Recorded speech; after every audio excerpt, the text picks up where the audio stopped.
हरे कृष्णा। स्वागत है आप सभी का हमारे इस्कॉन मायापुर टेलीविज़न में। आज हम लोग एक विषय में चर्चा करेंगे, वो है मायापुर। हम सभी मायापुर के बारे में जानते हैं, लेकिन शास्त्रीय दृष्टिकोण के माध्यम से, हमारे आचार्यों के दृष्टिकोण के माध्यम से मायापुर क्या है? तीर्थ, धाम या भगवान का घर?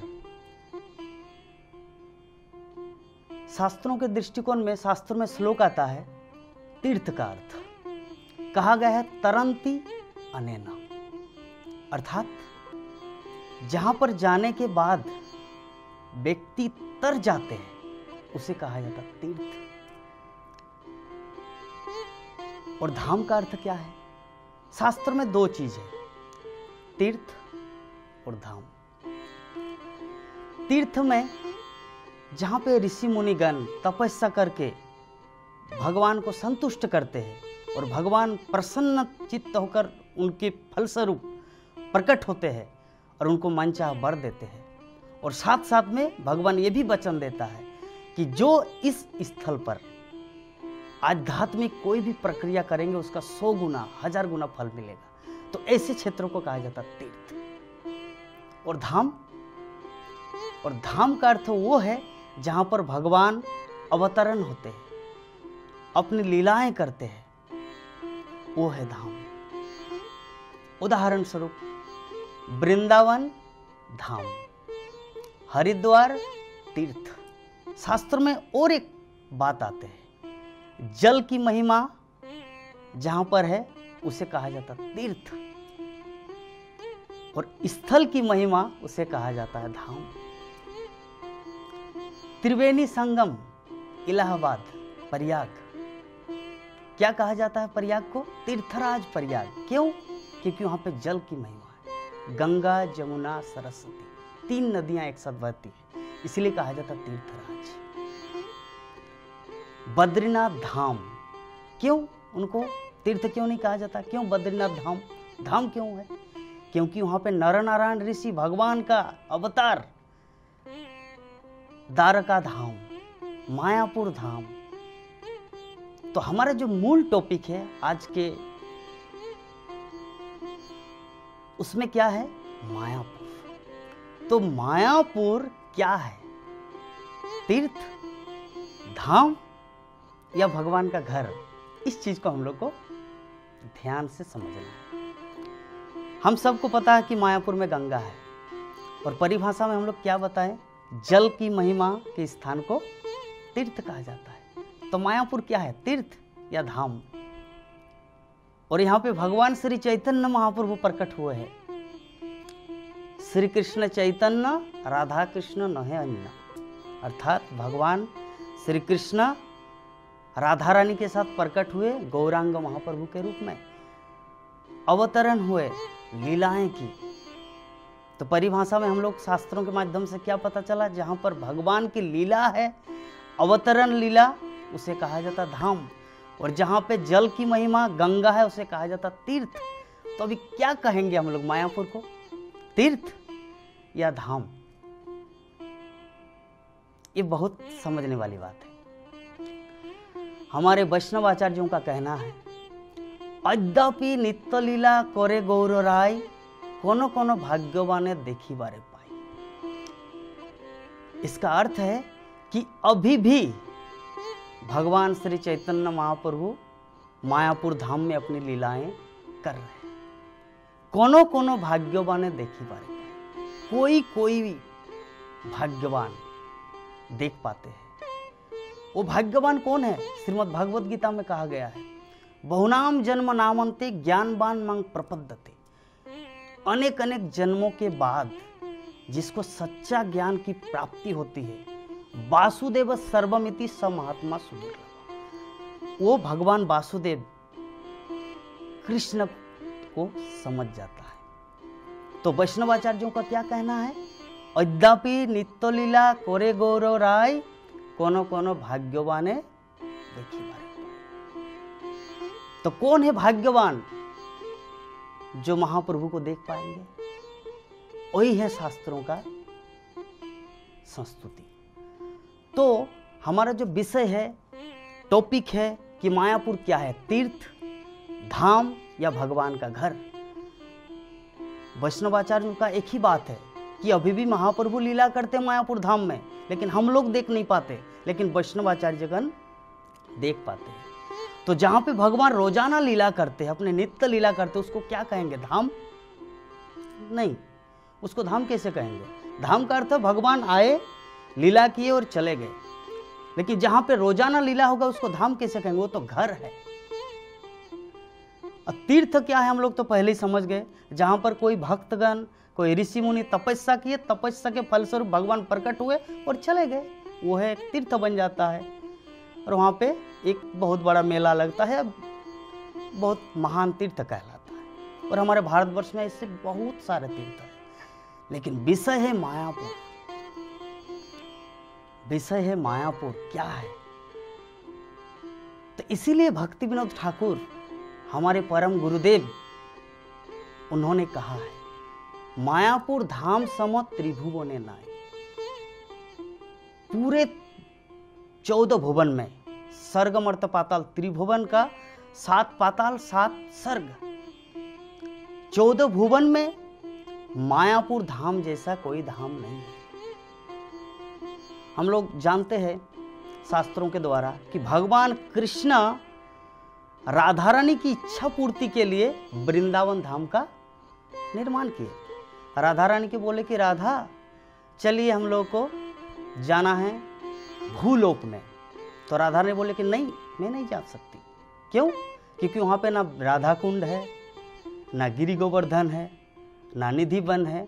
तो कृष्ण बोले कि डोंट वरी, चिंता मत करो, मैं एग्जैक्टली एज इट इज जैसा ये वृंदावन है, गोलोक वृंदावन, सेम वृंदावन में आपके लिए भूमंडल में तैयार करूंगा। और वही हम लोग जो उत्तर प्रदेश अर्थात हमारे भारत भूमि में जो वृंदावन है वो है भूलोक, यानी गोकुल वृंदावन, भौम वृंदावन।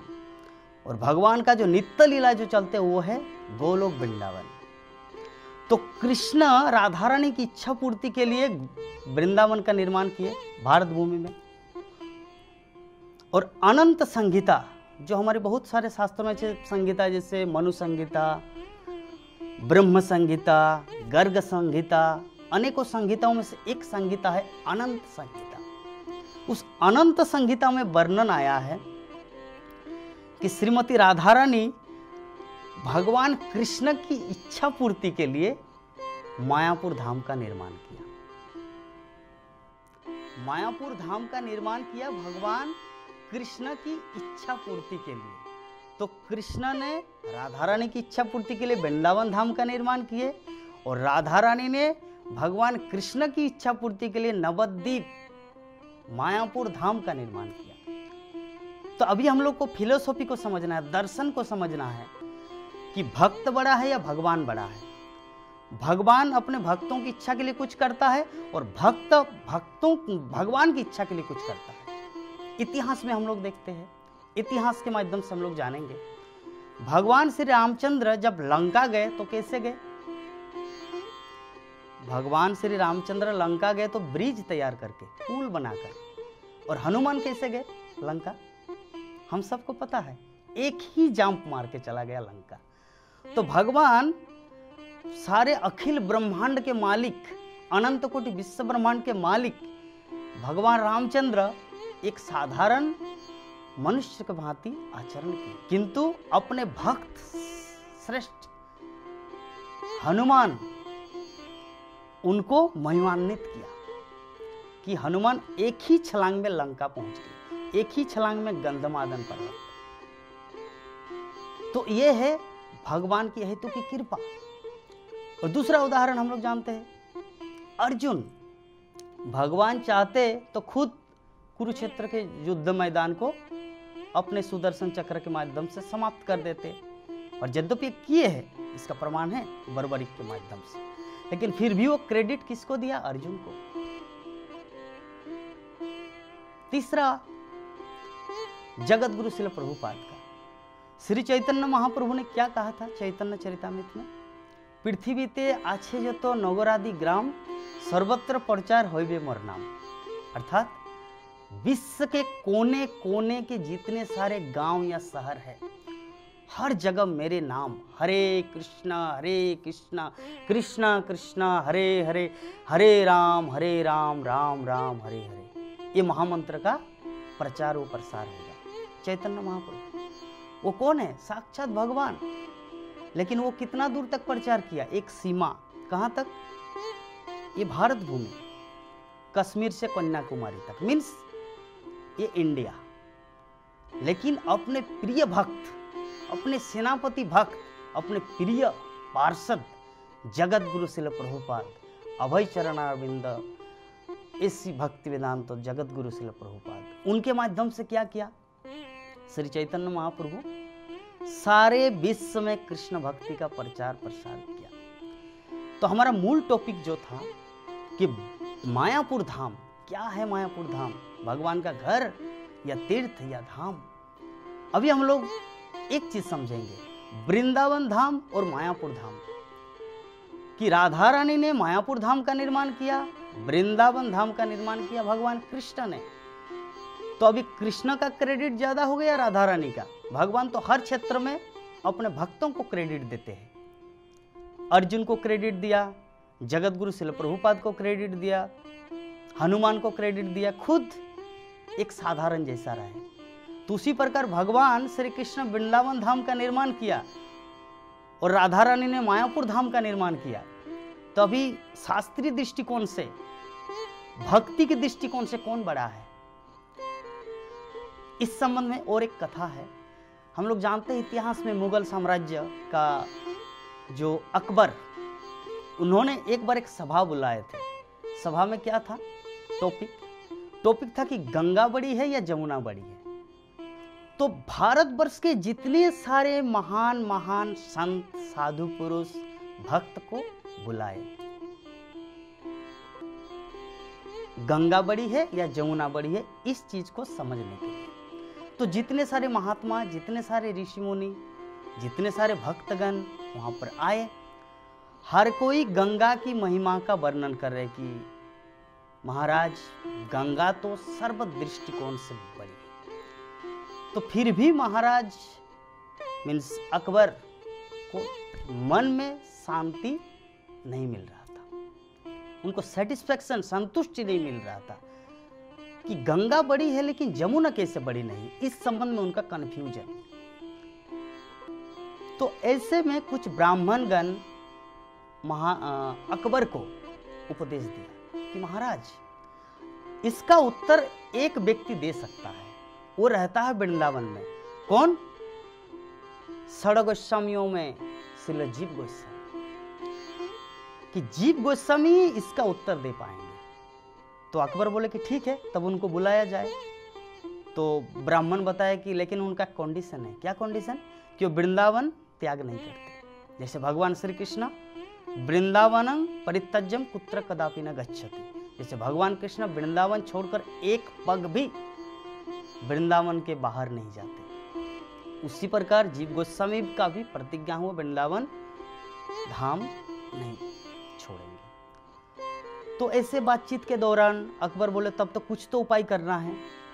तो ये खबर जीव गोस्वामी को पहुंचाया गया वृंदावन धाम में। तो अंत में कंक्लूजन निकला, निष्कर्ष, कि जीव गोस्वामी बताए ठीक है मैं जाऊंगा, लेकिन सूर्योदय, सूर्यास्त, सूर्य के डूबने से पहले मैं वृंदावन धाम आ सकता हूं। ऐसा अगर कुछ प्रबंध किया जाए तब मैं जा सकता हूं अकबर की सभा में। तो शर्त जो रखा था जीव गोस्वामी, उसको एक्सेप्ट किया गया, स्वीकार किया गया। फिर जीव गोस्वामी चले आए अकबर की सभा में और फिर डिस्कशन होता रहा। क्या? कि गंगा बड़ी है, जमुना बड़ी है। तो गंगा की महिमा जीव गोस्वामी कितने सारे वेद, वेदांत शास्त्र, उपनिषद, वेदांत सूत्र सबका उल्लेख करके गंगा की महिमा बड़ी मात्रा में की। तो अकबर के मन में फिर भी संतुष्टि नहीं आ रहा था। बोले कि सेम थिंग जो बाकी ब्राह्मणगण जो आंसर दिया था, उत्तर दिया था, वही उत्तर जीव गोस्वामी भी दे रहे हैं। तो उसके बाद जीव गोस्वामी लास्ट में अंत में एक चीज बताया, क्या कि महाराज आपका मेरा एक प्रश्न है। तो महाराज बोले कि अच्छा बताइए। बोले कि आपके घर में, आपके राजमहल में आपकी पत्नी भी है? बोले कि हाँ। और आपकी दासी भी है? बोले कि हाँ। तो मेरा प्रश्न ये है, आप किससे प्यार करते हैं ज्यादा, दासी से या आपकी पत्नी से? तो अभी महाराज अकबर तो पूरा कंफ्यूजन में पड़ गया, क्या बात है ये। तो बाद में उसको समझ में आया। तो जीव गोस्वामी कुछ एक दो पॉइंट आउट कर दिया। बोले कि देखिए, जमुना जो है ना, वो भगवान कृष्ण की 16,108 रानियों में से एक है, कालिंदी। और गंगा कृष्ण की पत्नी नहीं है। यद्यपि कृष्ण से ही निकला है वामन देव के माध्यम से, तो कृष्ण की पत्नी नहीं है, जबकि कृष्ण की पत्नी है जमुना, और गंगा भी उनके भक्त है। तो अभी आप विचार कीजिए, आपके घर में एक दासी भी है आपके राजमहल में, और आपकी पत्नी भी है। आप खुद डिसाइड कीजिए कि कौन बड़ी है। और जीव गोस्वामी वहां से वृंदावन धाम की ओर प्रस्थान किया। तो कंक्लूजन क्या निकला कि जमुना बड़ी है। तो इसी प्रकार हम लोग समझ सकते हैं कि जो मायापुर धाम और वृंदावन धाम, मायापुर धाम का निर्माण स्वयं श्रीमती राधा रानी ने की, भगवान कृष्ण की प्रसन्नता के लिए। और गंगा या वृंदावन धाम भगवान श्री कृष्ण राधा रानी की प्रसन्नता के लिए की। तो निष्कर्ष ये होता है कि जो मायापुर धाम है, मायापुर धाम जो हमारे आचार्य श्रील भक्ति विनोद ठाकुर ने कहा है, मायापुर धाम सम त्रिभुवने नाय। तो मायापुर अल्टीमेटली अंत में यही कहूंगा, मायापुर भगवान का घर है। हरे कृष्ण।